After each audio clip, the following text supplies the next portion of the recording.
It was around 6 in the morning when I opened the door of my lonely house in the Adirondack Mountains to breathe in the fresh forest air, filled with the smell of pine and morning dew.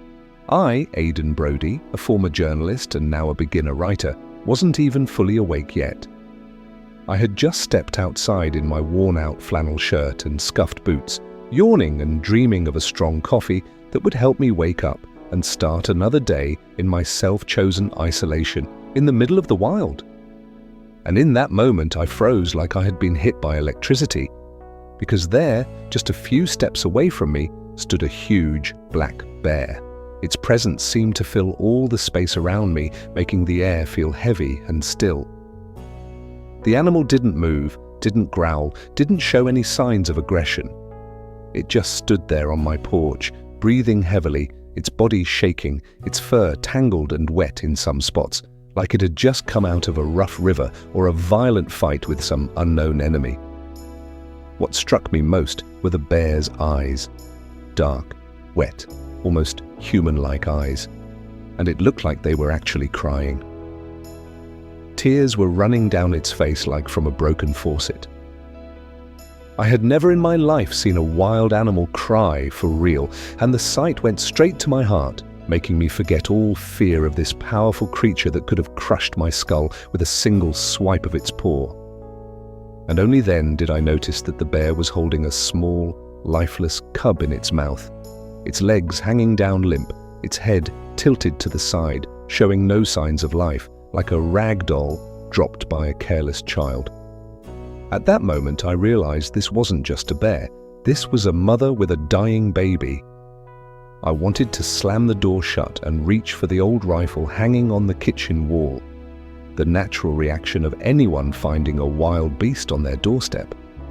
But something in the way she behaved, in that silent, motherly desperation, stopped me.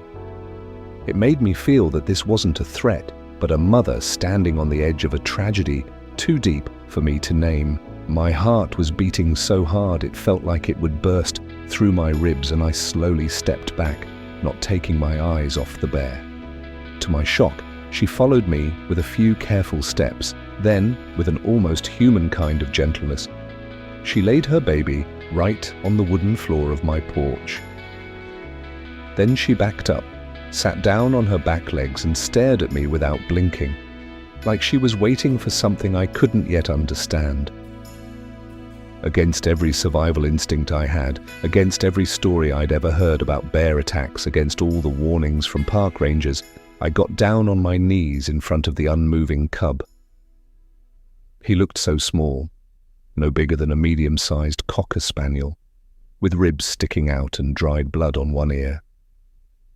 And just when I was almost sure he was dead, his chest moved, just the tiniest twitch, so small I might have missed it if I hadn't been watching so hard. I looked up at the mother bear, who was still staring at me with a strange, conscious look of hope, and the words came out of my mouth before I even had time to think. "I'll try, okay? I'll try to help him." The bear didn't move, like she understood every word I said. With my heart about to explode, I gently wrapped the shaking cub in my flannel shirt, and slowly, without any sudden moves, stepped back into the house. I was expecting growling or an attack at any moment, but the bear just sat there, silent, like she somehow knew something I didn't. Inside, I laid the cub on the couch and rushed around trying to gather anything that could help. Towels, a heating pad, bottles of water, acting more on instinct than knowledge. I kept glancing out the window where the bear still sat, an unmoving shadow, her eyes fixed on my house. The cub was cold to the touch, limp, but not completely gone, and I stood in the middle of my living room holding this tiny, almost lifeless creature, thinking, what the hell am I supposed to do now? And in that moment, I realized this wasn't just some strange meeting with a wild animal, not just a weird twist of fate. This was something more, something that had chosen me despite all the laws of nature and common sense. I wasn't ready for this responsibility, not at all, but it seemed like the mother bear was. She had chosen to trust me, and she stayed, waiting quietly at the edge of my property, watching my house all day, while I was trying to save her cub, who, it seemed, refused to leave this world without a fight. The cub was lying on my couch among the towels, motionless and cold. I dropped to my knees and carefully pressed 2 fingers to his tiny ribs, trying to feel a pulse or any sign of breathing. Feeling nothing for sure, I held my breath and leaned in close enough to catch the earthy forest smell of his wet fur, mixed with the metallic scent of blood. And right then, I felt it, the smallest rise and fall of his chest. Weak, but real breathing that made me exhale with relief. "You're alive, little one. You're still here with us." I wrapped the cub tighter in my flannel shirt and hurried to the back room, where I found an old space heater. I plugged it in, cranked it to full power, and spread out every soft thing I could find. Blankets, towels, pillows, building a kind of warm little nest for my tiny patient. His breathing was shallow, his chest barely moved, and one of his back legs looked oddly stiff, like it was broken or paralyzed. Around one ear, the blood had dried into a dark crust, and it became clear this wasn't just exhaustion or weakness. Something serious had happened to him. Outside, I heard scratching, and looking through the window, I saw that the mother bear was still there, sitting like an ancient statue, patiently watching the house where her baby was lying. I grabbed my phone and dialed Rachel Kowalski, the closest vet I knew, even though she usually dealt with farm animals. "Rachel, it's Aiden. I've got a bear cub at my house. He's injured, really bad." The mother brought him to me and left him right on my porch. She's still here, waiting outside. There was a long pause, filled with doubt, before Rachel finally said, "Aiden, are you sure you haven't been drinking?" "No, damn it, I'm completely serious, and I don't have time to explain. What do I do to keep him alive?" After another pause, she sighed and began giving me clear instructions. "Warm him up. Check if there's any open bleeding. Don't give him solid food yet. Only fluids. You can make a mix of honey and warm water and give it to him drop by drop. I'll call Ginny. She used to work at a wildlife rehab center. Hold on, we'll be there soon." I hung up and went to the kitchen, where I found an old bottle of raw honey. I mixed it with warm water and, using a turkey baster, the closest thing I had to a dropper, I carefully opened the cub's mouth and let a few drops of liquid inside. At first, there was no reaction, but after a few tries, his tiny tongue moved slightly, and I felt a surge of hope. "That's it. Come on, little fighter, stay with me." I sat beside him for probably over an hour, talking, humming, sometimes swearing quietly to myself in helplessness, all while the mother bear stayed completely still outside. I opened the door just a crack, and she raised her head, met my eyes, then lowered it again. That simple movement showed such unexpected trust that I still remember it and wonder how a wild animal managed to overcome its fear of a human. By noon, the cub moved his paw for the first time, just a little, lazily, like he was checking if his muscles still worked. I actually laughed out loud from relief, not even noticing the tears running down my cheeks. "You're not dying today, little one." "Not on my watch," I whispered, looking at the cub, though deep inside I was panicking, fully aware that I was just a writer with a handful of towels and a heater, trying to save a wild animal I knew nothing about. By the middle of the day, my living room looked like a crazy animal clinic. Blankets were spread over every surface, towels were piled high, the heater was working at full power, and the bear cub was lying right in front of it, wrapped up like a newborn baby, with one little paw sticking out. The wound on his paw had started bleeding again, and when I looked closer, it looked like a bite mark, swollen, red, and clearly infected, which could kill him faster than the cold or exhaustion. I grabbed some hydrogen peroxide, the kind I usually used for treating cuts on myself, soaked a cloth in it, and carefully pressed it to the wound. The cub flinched, and strangely enough, I was happy about that. Pain meant he was still fighting, that his nervous system was still working. From outside came a soft growl, and I looked out the window again. The mother bear hadn't moved an inch, still sitting there, her massive body completely still, but her eyes followed every movement, every shadow inside my house. I opened the door just a little and quietly told her, "He's still with us. Barely, but he's holding on." Of course, she didn't answer, didn't growl.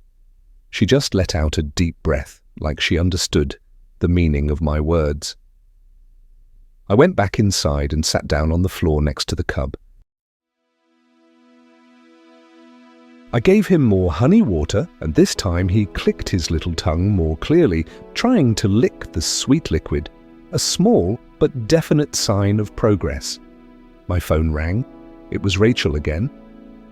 "Ginny says you're crazy," she said, "but she's driving up to you with medicine. She'll be there in a couple of hours." Thank God.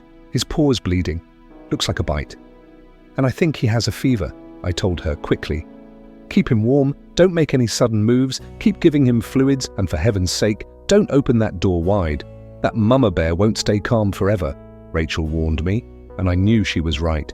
It was already a miracle that the mother bear hadn't torn down the walls of my house looking for her baby, but for some reason, she trusted me. And that fact made me even more nervous. An hour passed, then another. The cub started moving more, trying to turn over, and I whispered to him softly, "Easy, buddy, not yet, just rest." Then he made a strange sound, not a growl, not a whimper. Something in between, like a broken toy, slowly coming back to life. I cleaned his paw carefully again. The bleeding was slowing down, the wound was still red and swollen, but it didn't look as dangerous anymore, and that was something I could work with. Outside, the mother bear started showing signs of worry for the first time. She walked a few steps back and forth like her body couldn't decide whether to stay or leave, and then she sat down again in her old spot. I lit the wood stove to make it even warmer in the house, even though it was already stuffy for me. But the cub needed the heat more than I needed fresh air. As evening came, the shadows shifted, and then a small miracle happened. The cub opened one eye, just one, and looked straight at me. In that look, there was no wildness, no fear, only awareness, like he was seeing me and somehow understood who I was. "You're not alone anymore, little one," I whispered, feeling a strange warmth inside me that had nothing to do with the heater. He blinked and drifted back to sleep, but for the first time all day, I felt like he might actually make it. Not a guarantee, not a promise, but a chance. A chance I didn't have that morning.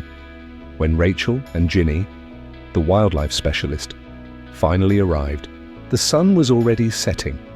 The mother bear had retreated into the shadows of the forest but hadn't left, still watching the house from a safe distance. "Oh my God, you weren't joking," Rachel breathed when she saw the cub, and Ginny immediately got to work, examining the little one with professional focus. "This is a bite from an adult male," she said after a careful check. "Sometimes male bears kill other cubs to make the female go into heat again. This little one was lucky his mother managed to save him and bring him to you. It's amazing she chose a human. Maybe she had been watching you before making such a desperate move." That thought made me shiver. The thought that a wild animal could have been watching me, judging me, before trusting me with the most precious thing she had. Ginny and Rachel spent several hours treating the wounds, giving antibiotics and restoring the fluids in the little body. By the time they left, the cub was breathing more steadily, and his paw was professionally bandaged. "We'll leave you some medicine and instructions," Ginny said as she packed up her things. "But once he starts getting better, you'll have to return him to the wild. He can't stay with you forever, Aiden." I nodded, though deep down I already felt how attached I was becoming to this small creature who had fought for his life right in front of me. Over the next 2 weeks, the cub recovered surprisingly fast. His wounds healed, his appetite came back, and he started showing curiosity about the world around him, exploring my home with more and more confidence. I named him Baxter, just because it felt right. Even though I knew I shouldn't give a name to a wild animal, shouldn't grow attached to someone who would soon have to return to where he belonged. The mother bear kept coming back every day, sometimes getting closer to the house, but usually staying at a distance, always alert, always watching. I left food out for her, which she sometimes accepted and sometimes ignored, as if she didn't want to rely on human help more than absolutely necessary. One day, just as Baxter was moving confidently through the house, playing and even trying to climb on the furniture, I got a surprise visit from Deputy Louise Gentry. "Aidan, I've heard you've got a bear cub living with you, and that his mother has basically settled on your property," she said, getting straight to the point as she stood on the very spot where, 2 weeks earlier, the mother bear had stood with her cub in her mouth. I didn't try to deny the obvious. I told her the whole story. She listened with her arms crossed, her face unreadable. When I finished, she just said, "You're insanely lucky no one's been hurt. But this is a problem, Aidan. Wildlife Services already knows. They're planning to come in 3 days to take the cub, and maybe relocate the mother too. I can stall them a little, but it's your call. You need to do something." That night, I couldn't sleep. I kept watching Baxter, curled up in his nest of blankets, so warm, so safe, and so completely wrong for a wild animal. I knew I couldn't keep him here forever, couldn't raise him like a pet, couldn't take away his chance to be what he was born to be, a free bear in the Adirondack forests. And at the same time, the thought of letting him go hurt like hell, like tearing off a piece of myself. In the morning, I made my decision. I wasn't going to wait for Wildlife Services to show up. I wasn't going to wait for the mother bear to work up the courage to come get him. I gently placed Baxter into a large bin lined with his familiar blankets. I added his favorite toy, an old tennis ball, and packed a little food for the road. Then I climbed into my truck and headed deep into the forest to a place I thought might be close to the mother bear's den. I drove slowly along the wooded trails, watching carefully for signs of bear activity, until I reached a small clearing surrounded by thick spruce trees. I stopped the truck and got out. I opened the bin, and Baxter blinked in the bright light, sniffing the familiar forest smells. "This is your real home, little guy," I said, feeling a lump rising in my throat. I stepped back, giving him space to climb out and look around on his own. He took a few hesitant steps, then stopped and looked at me like he was asking what was going on, why we were here. And then we both heard the sound of branches cracking. From the edge of the clearing, the mother bear was watching us. She looked cautious but not angry. Our eyes met, and in hers I saw again that same strange awareness I had seen on the very first day. I slowly stepped back farther, showing her I meant no harm, showing her I was letting go of her cub, giving him back to the world he came from. Baxter froze, looking back and forth between me and his mother, like he was torn between two worlds, between trust and instinct, between human warmth and the call of the wild.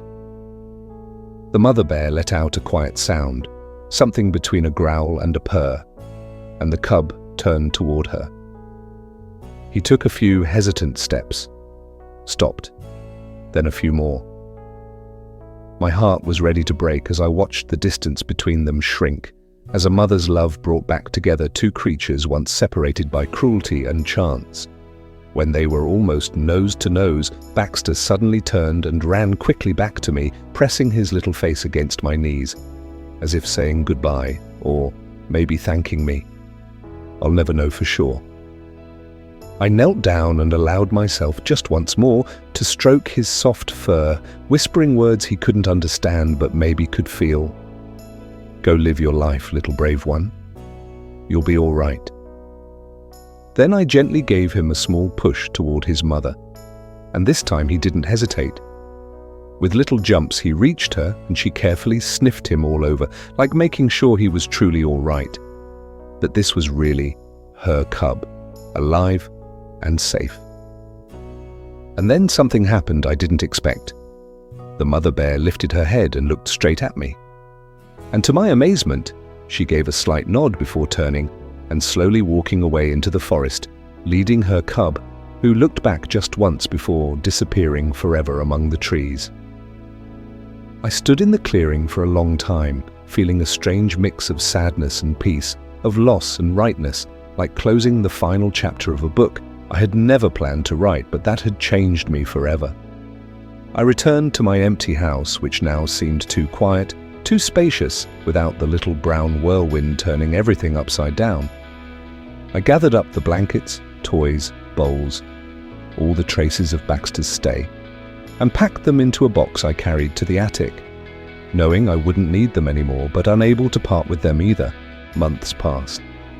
I returned to my usual life, writing my book, walking through the forest, enjoying the silence. But sometimes, especially at dusk, I would go out on the porch with a cup of tea and look toward the edge of the forest, knowing that somewhere out there, among the trees, lived a bear cub who had once slept on my couch and drank honey from my hand. And then one autumn morning, I stepped outside and saw a small gift on the porch, a handful of ripe wild berries carefully placed in a little pile as if someone had taken the time to collect them. There was no one around, but I knew who had done it. I smiled, looking into the forest, where I thought I saw a shadow flicker. Maybe just a play of light, or maybe the mother and her cub, who had once been part of my life, letting me know they were all right, that they remembered.